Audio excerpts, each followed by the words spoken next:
میں اتنا نہیں جانتا ہوں، مگر میں تو تشدد کا مخالف ہوں، مگر واقعی سچ بات یہ ہے کہ پولیس نے انہی پرامن احتجاج کرنے والے پر حملہ کی اور فائرنگ بھی کی، تو یہ ایک قسم کا جواب تھا۔ مجھے یہ نہیں لگتا ہے کہ صحیح ہوا، میں تو تشدد کے مخالف ہوں، مگر جب آپ لوگوں کے اوپر حملہ کریں گے تو کوئی نہ کوئی جواب تو آپ مل جائیں گے۔ ابھی تو انہوں نے یہ بل پاس کیا اور یہاں پہ انہوں نے کرفیو لگایا۔ کیوں آپ کرفیو لگا رہے ہیں؟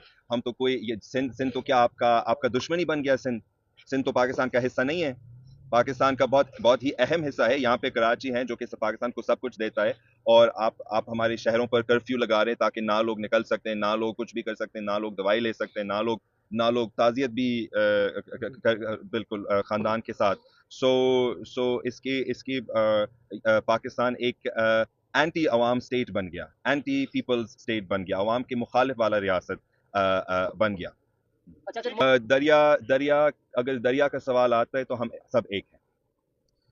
اگر دریا کا سوال آتا ہے تو کوئی تنظیم نہیں ہے، کوئی اور نظریہ ایک ہے کہ ہم اپنا سندھو دریا کو بچانا چاہتے ہیں، اور سندھو دریا تبت میں شروع ہوتا ہے اور ہمارے سندھ میں سندھ کے سمندر میں گرتا ہے۔ تو ہم اس بات پہ متحد ہے، گلگت بلتستان سے کراچی تک ہم پہ کوئی میں تو نظریہ پہ کوئی پرواہ نہیں۔ آپ نے ایک ساتھ میں بہت سارے سوالات کی، اور ٹھیک ہے، ایک تو ملک کے حالات ہے اور بلوچستان کے حالات ہمیں ایک دوسرے نظر سے دیکھنا چاہیے۔ اگین میں دوبارہ کہوں گا کہ میں تشدد کا مخالف ہوں۔ جو ہوا تھا خضدر کے اسکول بس پر بچوں پر، یہ